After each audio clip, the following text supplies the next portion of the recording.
Buenos días, estimados amigos. Hace algunas semanas atrás me hicieron una pregunta muy interesante. Me preguntaron si todo lo que dicen o hacen los profetas y los apóstoles es doctrina. La pregunta vino porque el profeta y presidente de la Iglesia de Jesucristo de los Santos de los Últimos Días, Russell M. Nelson, se vacunó el 19 de enero del 2021 contra el COVID-19.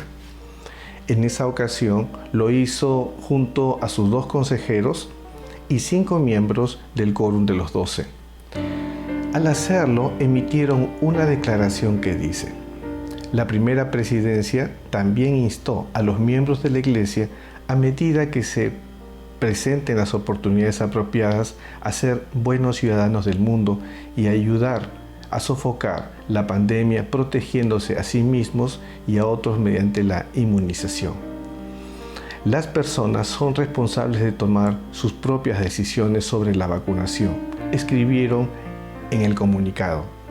Al tomar esa determinación, recomendamos que, cuando sea posible, se asesoren con un personal médico competente sobre sus circunstancias y necesidades personales.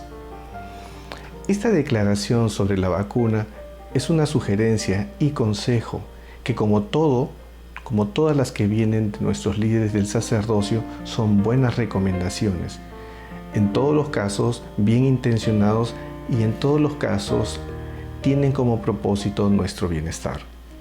Sin embargo, como consecuencia de este comunicado, algunos miembros han tomado la idea que la vacunación contra el COVID-19 es un asunto divino y revelado por Dios. Otros han llegado a la conclusión de que la vacunación es un asunto de obediencia al profeta y, como consecuencia, obediencia también a nuestro Dios. Otros se sienten mal porque no se han vacunado y temen verse como miembros rebeldes. Como vemos, se ha creado todo un folclore religioso a raíz de este tema. A todo esto, permítanme hacer un pequeño comentario. Las sugerencias de nuestros líderes no siempre son asuntos doctrinales. En algunos casos son solo eso, sugerencias que debemos evaluar cuidadosamente. Para que algo sea doctrina en la Iglesia, debe seguir cierto rigor o trámite. Uno de estos filtros son evidentemente los consejos. Un ejemplo de ello es la Declaración 2 de Doctrina y Convenios, en la que se anunció que el sacerdocio sería conferido a todo varón digno, sin importar su raza o color de piel. En esa ocasión se siguió el siguiente procedimiento. Veamos. Primero, la propuesta recibió el voto unánime de la primera presidencia. Segundo, la propuesta recibió el voto unánime del Quórum de los 12. Tercero, la propuesta recibió el voto unánime de las autoridades generales. Finalmente, la propuesta fue sostenida por todos los oficiales generales y locales del sacerdocio de la Iglesia en todo el mundo. Entonces, la propuesta se convirtió en doctrina y se canonizó. Sé que esta afirmación puede incomodar a algunos que ven en el presidente Nelson a un verdadero profeta. En lo personal, yo también creo que él es un profeta de Dios. Pero algo que debe tener en cuenta es que, además de ser un profeta, también es un hombre. Y como tal, puede acertar como también se puede equivocar.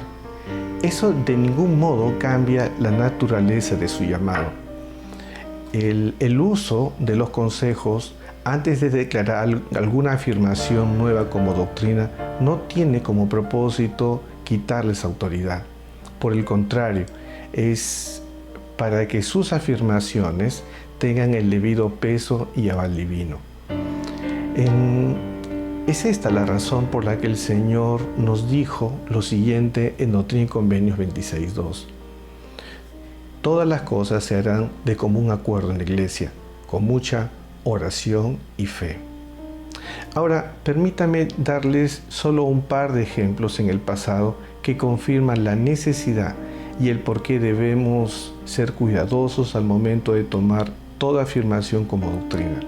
especialmente aquellas que no tienen un respaldo en las escrituras, en los manuales autorizados o que pueden resultar afirmaciones un tanto personales, novedosas y controversiales. El primer ejemplo que quisiera compartir se relaciona al segundo profeta y presidente de la iglesia, Brigham Young, quien declaró en una conferencia el 9 de abril de 1852 la doctrina que Adán es Dios el Padre. Inclusive, esta doctrina fue parte de la ceremonia de investidura en algún momento. Aunque esta doctrina vino del presidente de la iglesia, hubieron quienes rechazaron desde un principio, como por ejemplo el apóstol Orson Pratt. Esta doctrina nunca pasó el filtro de la aprobación de los consejos, por lo tanto podríamos decir que nunca fue doctrina oficial. Razón por la cual, en octubre de 1976, el presidente Spencer W. Kimball declaró la posición oficial de la iglesia respecto al tema y dijo lo siguiente: les advertimos en contra de las doctrinas que no están de acuerdo con las escrituras y que han sido enseñadas por las autoridades generales de la iglesia en generaciones pasadas. Una de ellas es, por ejemplo, la teoría de Adán Dios. Condenamos la teoría y esperamos que todo el mundo sea advertido en contra de esta y otro tipo de doctrinas falsas. Además, el elder Bruce R. McConkie escribió una carta el 19 de febrero de 1981 al señor Hugh England, quien era profesor de la Universidad de Brigham Young, y le dijo lo siguiente: hay quienes creen o dicen creer que Adán es nuestro Padre y nuestro Dios, que es el Padre de nuestro espíritu y de nuestro cuerpo, y que es a quien adoramos. Yo, por supuesto, indiqué el absoluto absurdo de esta doctrina y dije que era totalmente falsa. No obstante, como José Smith enseñó tan claramente, un profeta no siempre es un profeta, solo cuando actúa como tal. Los profetas son hombres y cometen errores, a veces se equivocan en la doctrina. Esta es una de las razones por las que el Señor nos ha dado los libros canónicos. Sin embargo, en su carta también indica que el presidente Brigham Young fue un profeta verdadero, enseñó de acuerdo a la doctrina, y este error es solo un punto en solo un punto de la doctrina de ningún modo invalida su llamado y sus enseñanzas. Los profetas de Dios no son perfectos, son hombres justos y dignos, pero susceptibles a cometer errores. Otro ejemplo lo tenemos en el 10º presidente y profeta de la iglesia, Joseph Fielding Smith, quien mientras era presidente del Quórum de los 12, dijo el 14 de mayo de 1961, durante una conferencia de estaca en Honolulu, lo siguiente: jamás llevaremos el hombre al espacio. Esta tierra es la esfera del hombre y nunca se planeó que se alejara de ella. La Luna es un planeta superior a la Tierra y nunca ha estado en los planes que el hombre vaya allí. Pueden escribir en sus cuadernos que eso nunca ocurrirá. El 20 de julio de 1969, los astronautas del Apolo 11 caminaron sobre la superficie lunar. 6 meses más tarde, Joseph Fielding Smith asumía como presidente de la iglesia. En la conferencia de prensa posterior a su asunción, se le preguntó sobre sus declaraciones en relación al hombre en el espacio. El presidente Smith contestó sinceramente: bien, parece que estaba equivocado, ¿verdad?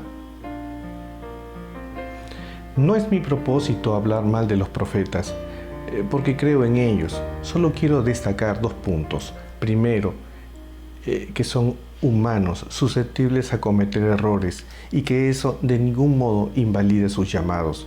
Segundo, que la doctrina en la iglesia se dará a través de ciertos consensos mediante los consejos. No es suficiente una declaración de alguna autoridad general. Un simple estudio de las Escrituras nos enseña que esta realidad y condición humana de los profetas no es nueva. Permítame darle algún ejemplo en la antigüedad. En el libro de Gálatas capítulo 2 y en Hechos capítulo 15 se nos narra cómo los primeros cristianos judíos comenzaron a enseñar a los nuevos conversos gentiles que antes de bautizarse debían de ser circuncidados. Aparentemente el apóstol Pedro respaldó esta enseñanza, lo cual era un claro error doctrinal. Pedro era el líder de la iglesia, un apóstol del Señor y supuestamente un hombre inspirado. Sin embargo, se equivocó. ¿Cómo es posible? La respuesta es simple. Él era también un hombre. Quien lo sacó de su error fue otro apóstol, el apóstol Pablo. Veamos qué dicen las Escrituras en Gálatas 2:11. Pero cuando Pedro vino a Antioquía, le resistí cara a cara, porque era de condenar. En el libro de Hechos capítulo 15 vemos que finalmente se decidió suspender esta errónea doctrina. Como este ejemplo existen muchos en las Escrituras, sin embargo, eso no debería fracturar nuestra fe y confianza en estos muy buenos hombres. Otra de las cosas que se han dicho es que la vacunación obligatoria en el Perú es una ley que debemos obedecer, pues como miembros de la Iglesia de Jesucristo obedecemos y respetamos la ley según el artículo de fe número 12. Es cierto que debemos obedecer y sostener la ley, pero felizmente tenemos discernimiento.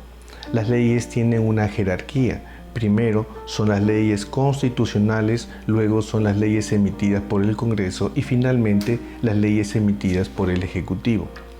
La ley emitida por el Poder Ejecutivo en el Perú decretando la vacunación obligatoria es una ley que contradice las leyes constitucionales y del Congreso, las cuales en ambos casos contemplan la vacunación voluntaria y además son leyes de mayor rango. Así que, si hemos de obedecer el artículo 12, deberíamos analizar el tema con la tranquilidad que se requiere antes de juzgar a quienes no se vacunan como rebeldes. En todo caso, es un asunto personal según la ley y según el sentido común. Finalmente, y volviendo al tema de las vacunas, la sugerencia de vacunarse por parte de nuestros líderes es buena y creo que debemos considerarla en algún momento. Sin embargo, también creo que deberíamos actuar con cierta prudencia. Aquí les comparto algunos elementos que quisiera que consideren. El 17 de septiembre de 2020, el Perú firmó un contrato con el laboratorio Pfizer. En el primer párrafo de dicho contrato dice lo siguiente: Pfizer Inc. y Biotech actualmente se encuentran en el desarrollo clínico de BNT162, una vacuna ARNM contra el SARS-CoV-2 para prevenir la infección COVID-19 en los seres humanos, probando 4 vacunas candidatas diferentes. Si lo han notado, el contrato dice que la vacuna está en desarrollo clínico y que están probando 4 vacunas diferentes. ¿Qué significa? Que la vacuna está en fase de experimentación, mejor dicho, que usted es parte de esta experimentación, aunque no lo sepa. Ahora, yo le preguntaría, ¿sabe usted cuál de las 4 vacunas le van a inocular o le han inoculado? Si usted no lo sabe, yo tampoco. Pero veamos otro párrafo del mismo contrato. El Ministerio de Salud acepta y acuerda que los esfuerzos de los proveedores para desarrollar y fabricar la vacuna son de naturaleza especulativa y que están sujetos a riesgos e incertidumbres significativos. Las partes reconocen que la vacuna se encuentra actualmente en fase 2 de 3 de los ensayos clínicos y que, a pesar de los esfuerzos de los proveedores en la investigación, desarrollo y fabricación, la vacuna podría no ser exitosa debido a desafíos o fallas técnicas, clínicas, regulatorias de fabricación o de otro tipo. En consecuencia, los proveedores no tendrán ninguna responsabilidad alguna. La pregunta que yo le haría es, ¿está dispuesto a inocularse con una vacuna en fase de desarrollo y cuyos fabricantes no se hacen responsables? Pienso que la respuesta es tan personal como legítima, sea cual sea. Según tenemos entendido, Pfizer consiguió la aprobación de su vacuna el 23 de agosto del 2021. La pregunta es, ¿cuál de las 4 vacunas ensayadas fue aprobada? ¿Y sabe usted si las otras 3 han sido retiradas? Al no conocerse ningún anuncio al respecto, creo que la respuesta queda a la total especulación. Sé que muchos han perdido familiares en esta época de pandemia y cuarentena y puede que vean en la vacunación una solución rápida y segura. Ojalá así fuera. Pero lo cierto es que nuestros legítimos sentimientos no deberían oscurecer nuestra capacidad para entender y aceptar la verdad. Y es que una vacuna segura y eficaz tomará más tiempo. Hasta entonces, nuestra decisión de vacunarnos o no debe ser personal y nada tiene que ver con nuestra obediencia o no al Evangelio. La evidencia muestra que personas vacunadas pueden contagiarse y aún enfermarse tanto como los no vacunados. Es un hecho lamentable que personas vacunadas hayan fallecido. Estimados amigos, creo que deberíamos estudiar el tema y tomar la decisión más correcta según lo dicte nuestra propia conciencia. Si usted desea vacunarse, debe de hacerlo, y si no desea hacerlo por ahora, porque prefiere cuidarse con otros métodos médicos como los tratamientos con desinflamantes, anticoagulantes u otros, también debe sentirse libre de actuar según lo dicte su conciencia y su consejo médico. En cualquier caso, sea cual sea su pensamiento o decisión, siempre tenga presente que seguir a Cristo alivia nuestras cargas y que nuestros líderes son hombres y mujeres nobles que trabajan en bien de todos nosotros. Que el Señor lo bendiga.